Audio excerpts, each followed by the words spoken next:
Always great to be joined by Hannah Horne, Vice President of Public Policy and Programs at the Hilton Head Chamber of Commerce. Hannah, the chamber very busy as we get seriously into fall, and with the restaurants now open and school kind of going into session, we're kind of starting to get back to normal, and you're trying to help businesses get there too. We just actually had a ribbon cutting today for Roy's Place. If you love a good meat and three, they are back open following COVID. So do check them out. They're great chamber members. But yeah, lots on the calendar for the chamber in October. Like to mention a couple of events that we're having. October the 14th, we are partnering with Google, a Grow with Google event. And this is specifically for our retailers who would love to explore new e-commerce solutions, specifically Google Shopping and what's called Shopify is what it's called. Not Spotify is for music, but the Shopify application that Google is offering for small businesses, especially retailers.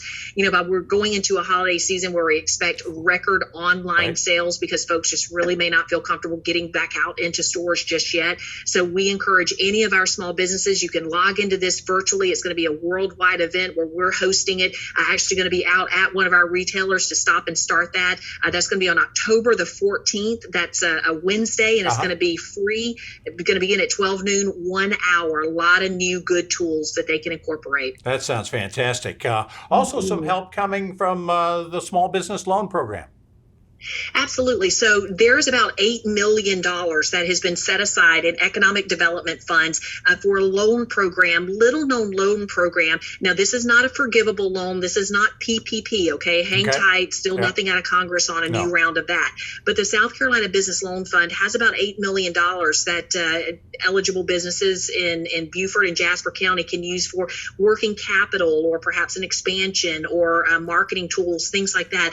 You know, we worry about our small businesses and their credit worthiness if they need to apply for loans like that. This small business loan program is going to be able to help come in alongside banks and really help undergird your credit worthiness and add to kind of take some of the risk out of your application. So we realize that your P&L may have a big hole in it right now, but if you want to know more about this program, it's going to be on Thursday, October the 22nd. It'll be about a 30-minute webinar. It's going to begin at 2 o'clock, and welcome to join in and get some questions answered. But again, $8 million, and it has to be spent by the end of the year. These are all CARES dollars. Okay. And the state's small business program for minorities is also almost available for folks to access that?